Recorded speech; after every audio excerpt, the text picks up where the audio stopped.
एक ठाकुर जी के परम भक्त थे त्रिपुरदास, बहुत अच्छा चरित्र है उनका। तो त्रिपुरदास जी जो थे, श्रीनाथ जी की गगदल बना के भेजते थे। गगदल जानते हैं? कंबल, सर्दियों में जो ठाकुर जी धारण करते हैं। किसी ने श्रीनाथ जी के दर्शन किए हो, शीतकाल में दर्शन करना, ठाकुर जी का मुखमंडल दिखाई देता, बाकी सब ऐसे पूरे ढके रहते हैं, उसको गगदल बोलते हैं। तो त्रिपुरदास जी जो थे ये बहुत बड़े मंत्री थे, इनके पास मंत्री पद पर थे तो खूब धन आता था। तो ये बढ़िया सोने की जड़ाऊ, चांदी की जड़ाऊ, बढ़िया गगदल भेजते थे ठाकुर जी को। किसी ने जाके बादशाह से शिकायत कर दी, बोले त्रिपुरदास जी आपके खजाने के सारे पैसा लगा के गगदल बना के श्रीनाथ जी को भेज देते हैं। तो बादशाह ने इनको अपनी मंत्री पद से हटा दिया, और जैसे ये मंत्री पद से हटे, कंगाली आ गई, गरीब हो गए। अब इनके पास इतना भी धन नहीं था कि गगदल खरीद के भेज सकें। तो एक लिखने वाली कलम थी इनके पास, वो कलम बेच दी जाकर के, तो उससे 1 रुपया मिला। 1 रुपया से इन्होंने जो वस्त्र खरीदा, बिल्कुल 3rd क्लास वस्त्र खरीदा, 1 रुपए का आया। मन में बड़े दुखी थे, बोले ठाकुर जी मैंने कभी ऐसा वस्त्र आपको भेजा नहीं, लेकिन क्या बताऊं, और कोई मेरे पास चारा नहीं। वो वस्त्र खरीद करके और उस पर प्रेम से हृदय से लगा के उस पर बढ़िया सुंदर कुछ रंग रोगन किया, जो जो उन पर उपस्थित था। थोड़े थोड़े इत्र बचे थे, इत्र लगा दिया और किसी के हाथ मंदिर भिजवा दिए। पहले तो हमेशा खुद जाते थे जब मंत्री थे, लेकिन अब मन में सोचे कि कहीं मैं ऐसी अवस्था में मंदिर गया, गुसाई जी ने अगर मुझे इस अवस्था में देखा तो वे कहीं मुझ पर कृपा करने के लिए धनराशि ना दे दें, इसलिए खुद नहीं गए, किसी के हाथों भिजवा दिया। गगदल नहीं बना पाए थे, चद्दर बनी थी, बस भिजवा दी। और कोई बात नहीं, ठाकुर जी समझेंगे मेरी परिस्थिति। शीतकाल का समय आया, यहां पर वो चद्दर जैसे ही पहुंची तो भंडारियों ने सोचा ये तो बिल्कुल सामान्य स्थिति की है, ये ठाकुर जी की सेवा में क्यों जावे, ऐसे ही रख दो इसको कहीं किनारे में कहीं रख दी।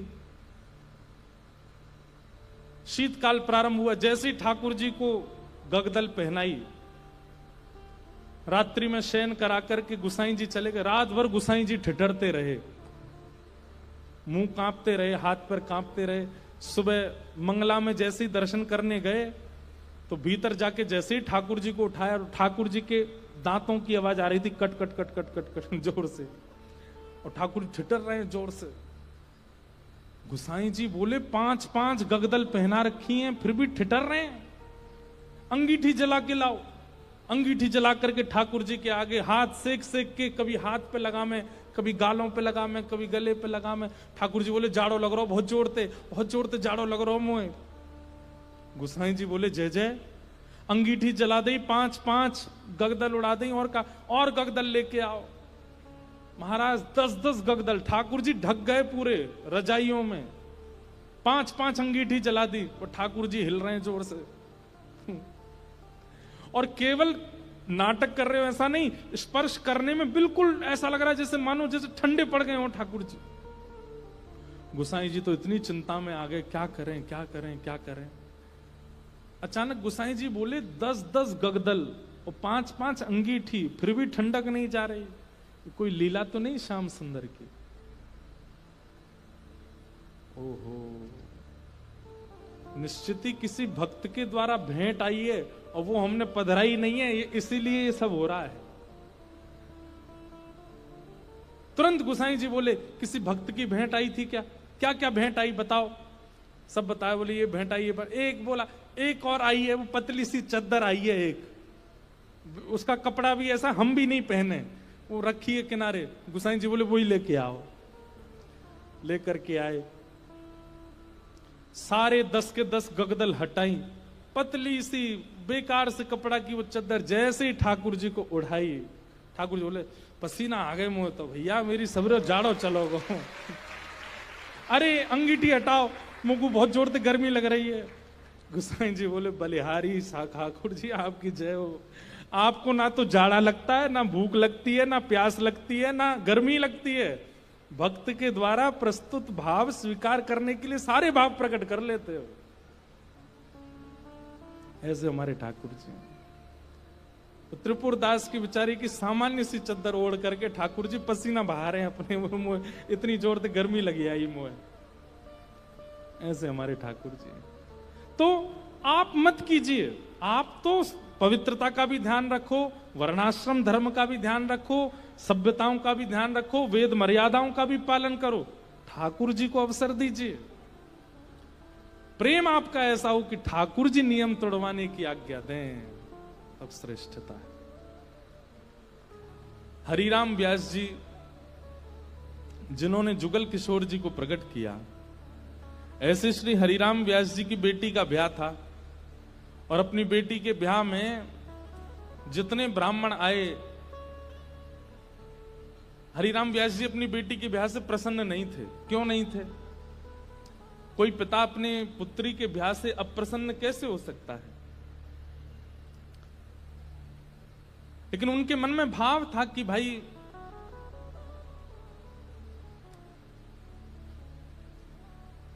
वृंदावन से बाहर क्यों जा रही हो? अपनी बेटी से कह रहे थे कि भाग्य होता है तब वृंदावन प्राप्त होता है, और तुम ब्याह करके अपने पति के साथ विदा होकर के वृंदावन से बाहर जा रही हो, ये मुझे अप्रिय लग रहा है।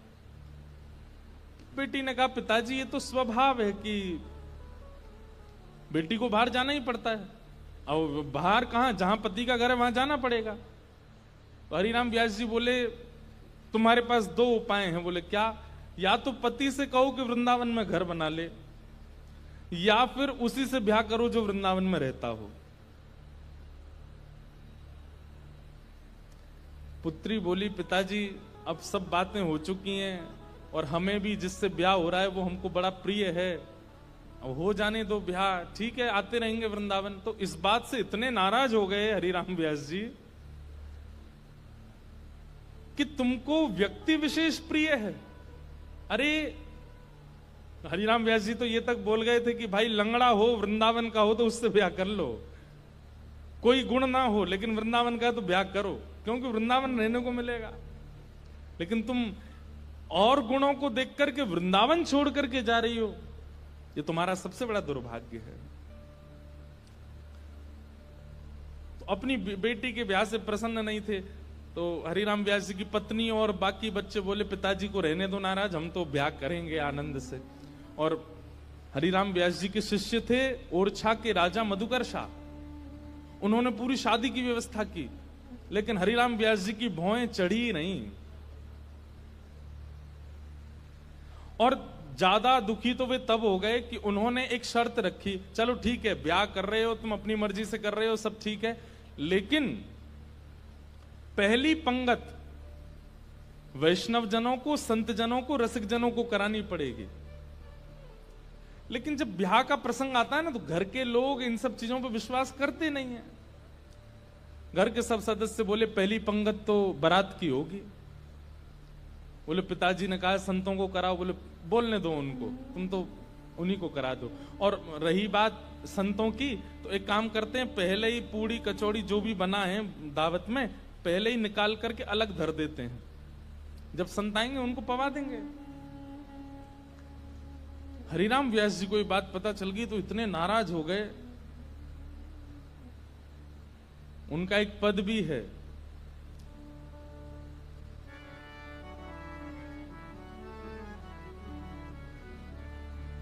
संतन सो अधिक समधि प्यारे।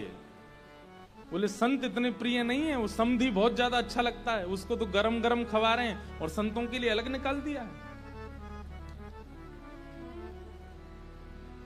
बड़े नाराज हुए, बोले संतों का अपमान कर रहे हो।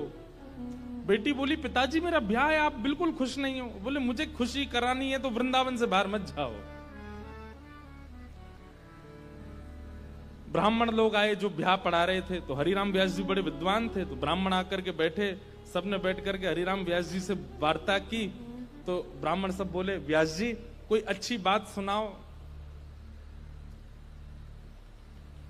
तो हरिराम व्यास जी पद गाने लगे, वे मरे जिन मेरे घर ब्याह पड़वायो।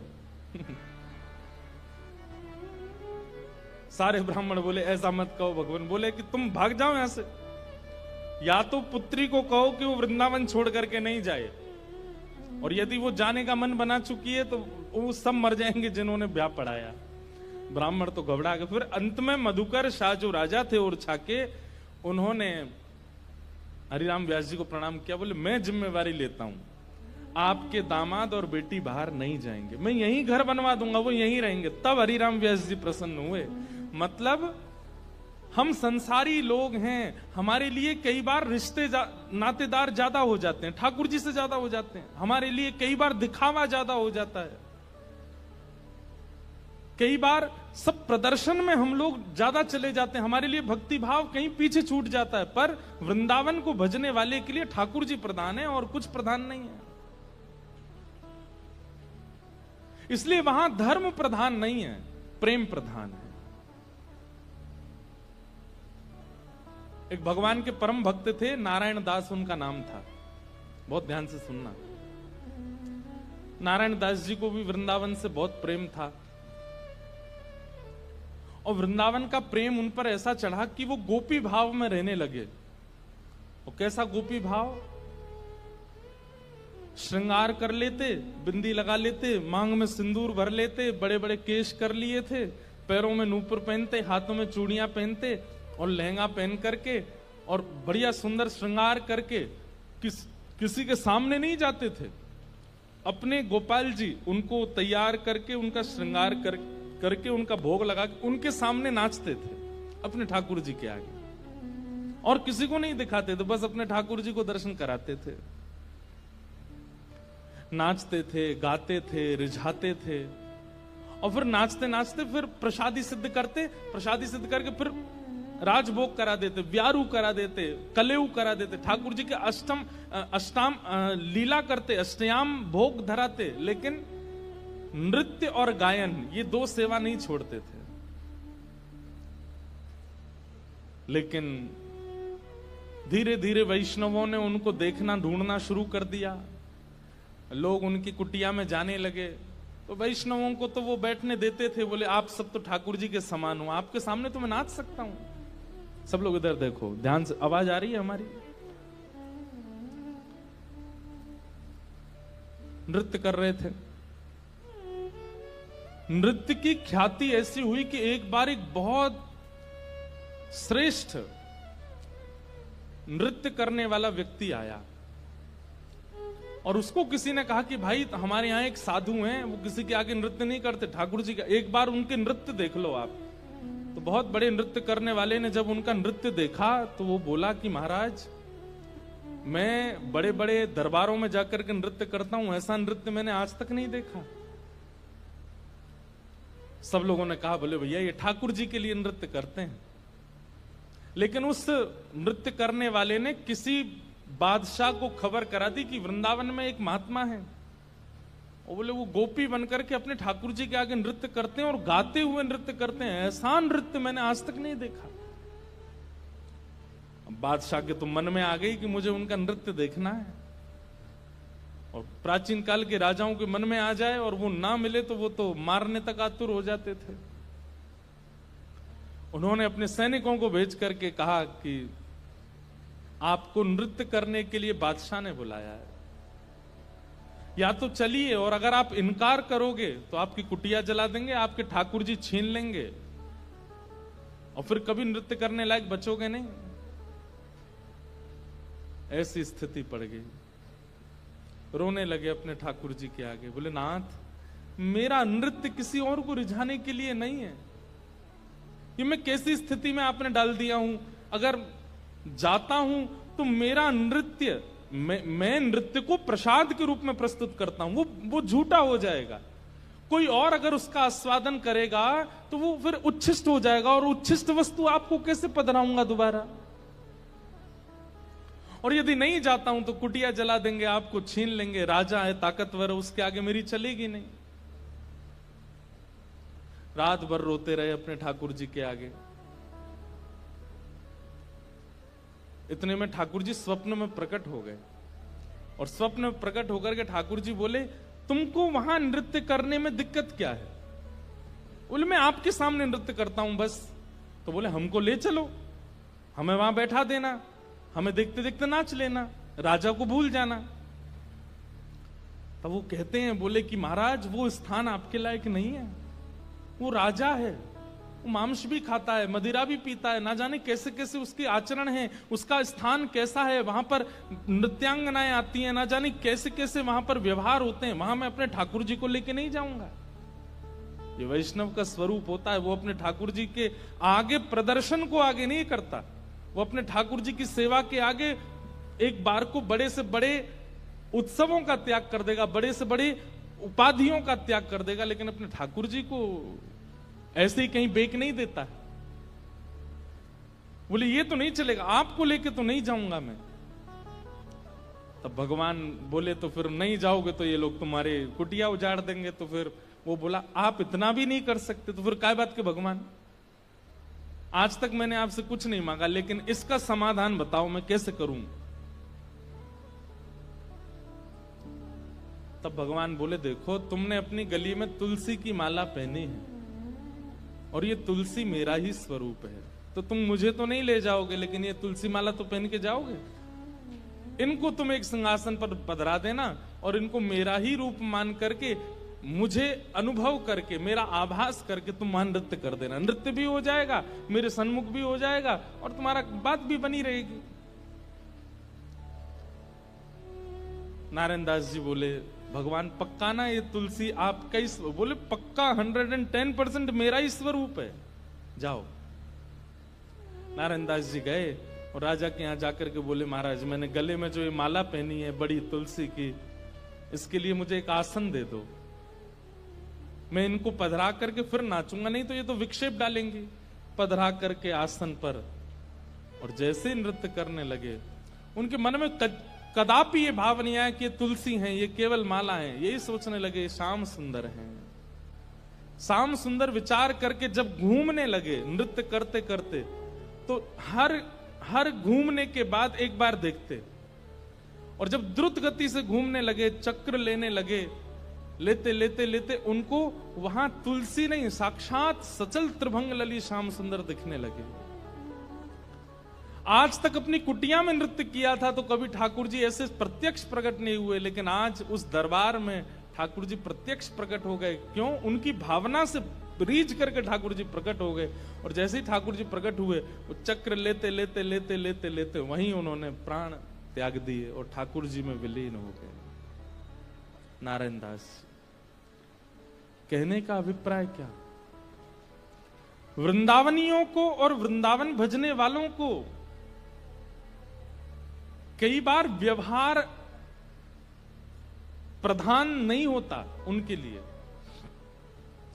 लिए धर्म प्रधान नहीं है, उनके लिए अर्थ प्रधान नहीं है, उनके लिए काम प्रधान नहीं है, उनके लिए मोक्ष भी प्रधान नहीं है, उनके लिए केवल प्रेम प्रधान है। हमारे आप लोग जाएंगे तो आप क्या कहेंगे, कहां जा रहे हो? बोले, बरसाने जा रहे हैं, राधा रानी का दर्शन करने। लेकिन अगर कोर ब्रजवासी से पूछोगे कहां जा रहे हो, बोले बरसानो जा रहे हैं लाडली जी को दर्शन करवे। क्या बोलेंगे? लाडली जी। क्यों? प्रेम प्रधान हो जाता है, वहां पर भगवत तत्व की बात नहीं करते। कोर वृंदावनवासी से पूछोगे, आपसे पूछे कहां जाओ, राधा रमन जी दर्शन करने जा रहे हैं, पर बिल्कुल वृंदावनवासी होगा तो बोलेगो श्री लालजू को दर्शन करवे जा रहे हैं।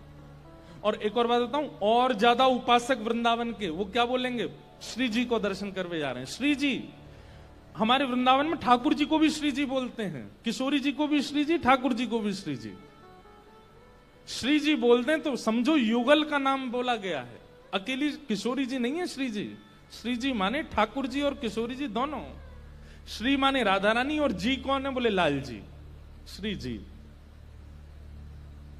वृंदावन में प्रेम प्रधान है, धर्म अर्थ काम और मोक्ष नहीं है।